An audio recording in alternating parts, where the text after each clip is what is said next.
안녕하세요, 여러분. 보건 선생님입니다. 코로나19 때문에 온라인 수업으로 만나게 되었네요. 오늘은 선생님과 함께 코로나19와 관련된 단어들에 대해 알아볼게요.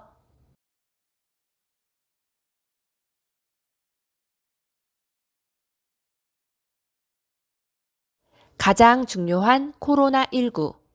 처음엔 우한폐렴이라는 말로 불렸는데요. 중국의 우한시에서 처음 발병되었고 환자들이 폐렴 증상을 보였기에 우한폐렴이라고 불렀습니다. 이 폐렴을 조사하다 보니 원인 바이러스가 코로나 바이러스라는 걸 알게 되었어요. 그래서 신종 코로나라는 말을 쓰기 시작합니다. 그런데 코로나 바이러스는 이번에 처음 발견된 바이러스가 아니에요. 아주 오래전부터 있었고 예전에 유행했던 메르스나 사스도 모두 코로나 바이러스였죠. 그런데 왜 신종 코로나라고 불렀을까요? 지금까지 동물이 사람에게 옮길 수 있는 코로나 바이러스는 총 6종류였습니다. 그런데 사람에게 감염되는 7번째 코로나 바이러스가 발견된 거죠. 그래서 신종 코로나라는 말을 쓴 겁니다. 하지만 신종이라는 말은 계속 쓰기에 무리가 있어요. 그래서 딱 이 바이러스에 맞는 이름을 붙여주게 됩니다. 바로 코비드19.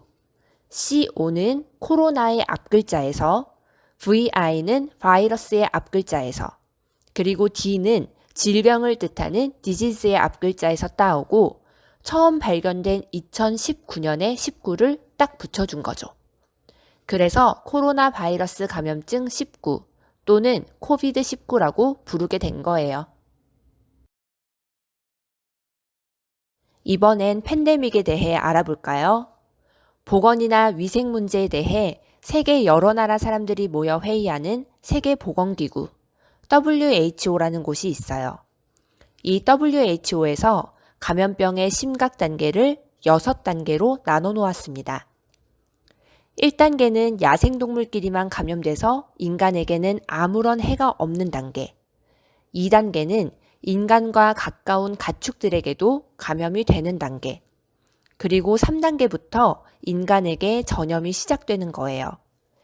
그리고 국가와 대륙을 넘어 전 세계적으로 감염병이 퍼지는 단계, 가장 심각한 단계인 5, 6단계가 되면 팬데믹이라는 것을 선포합니다.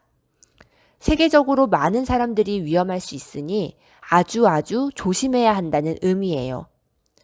팬데믹이 선포되는 것은 아주 드문 일입니다. 코로나19 이전 선포되었던 것이 무려 10년 전인 신종플루 때니까요. 다음으로 잠복기에 대해 알아보겠습니다. 바이러스나 세균이 몸에 침범한다고 해서 바로 증상이 나타나는 건 아니에요. 바로 잠복기라는 것을 거치는데요. 이 잠복기는 바이러스나 세균이 자신의 힘을 더 키우는 기간입니다. 수를 늘리는 애들도 있고 크기를 키우는 애들도 있어요.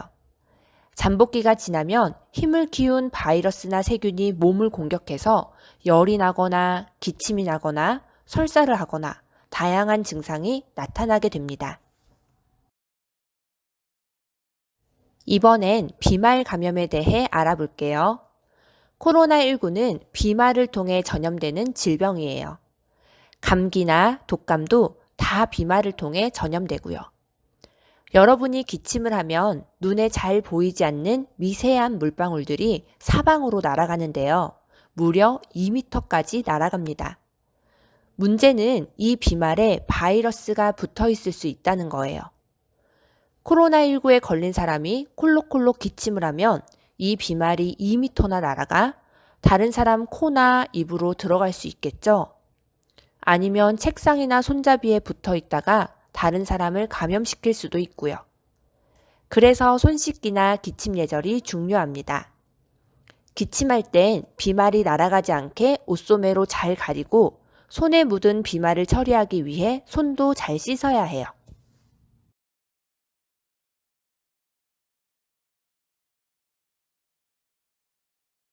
OX 퀴즈 1번. 코로나 바이러스는 비말을 통해서 전파된다. 몸도 풀 겸 머리 위로 크게 O 또는 X를 그려주세요.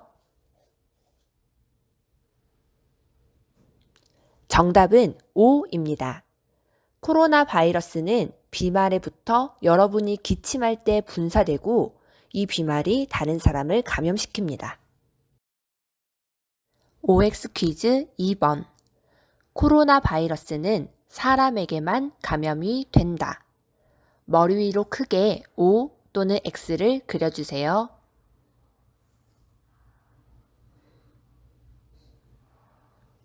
정답은 X입니다. 코로나 바이러스는 야생동물을 통해 사람에게 감염된 것으로 생각되는데요. 제일 처음 코로나 바이러스가 발견되었던 것도 동물이라고 하네요. 1930년대 닭에서 처음 발견된 후 개, 돼지, 조류 등 다양한 동물에서 발견되었습니다. 즉 코로나 바이러스는 사람과 동물 모두를 감염시킬 수 있습니다. OX 퀴즈 3번. 코로나 바이러스는 왕관 모양의 돌기를 가지고 있어 붙여진 이름이다. 머리 위로 크게 정답을 그려주세요.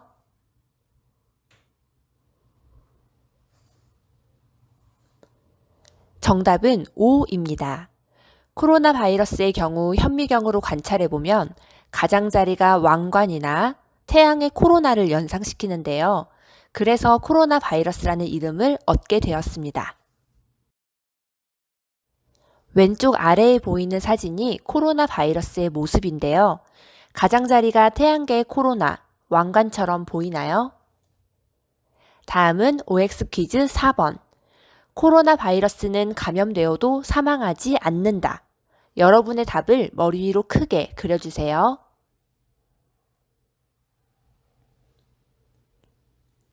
정답은 X입니다.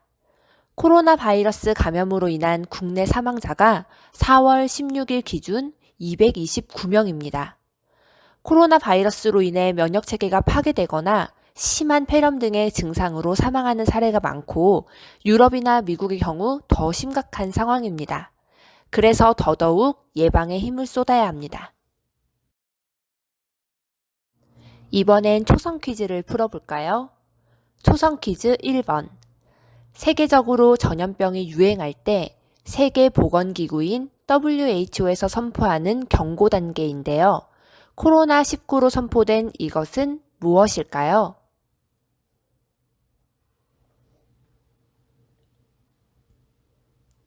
정답은 바로 팬데믹입니다. 20세기 들어서는 홍콩 독감, 신종플루 이후 세 번째 선포입니다. 초성 퀴즈 2번. 코로나19 병원체 감염이 확인된 사람을 뭐라고 할까요? 힌트는 땡땡 환자입니다. 정답은 확진 환자입니다. 코로나19 검사를 한 후 정말로 감염이 된 것이 확실한 환자를 바로 확진 환자라고 합니다. 오늘 수업을 통해서 여러분들이 조금이라도 더 쉽게 뉴스를 볼 수 있으면 좋겠네요. 비말 감염되는 코로나19의 예방을 위해 가장 중요한 두 가지, 뭐라고 했죠? 바로 기침 예절과 손 씻기입니다. 물론 마스크 착용도 아주 중요합니다. 영상 설명 부분에 링크 2개를 걸어 놓았는데요. 해당 링크를 눌러 올바른 손 씻기와 기침 예절에 대해 확인해 보세요. 모두 다음 시간에 만나요.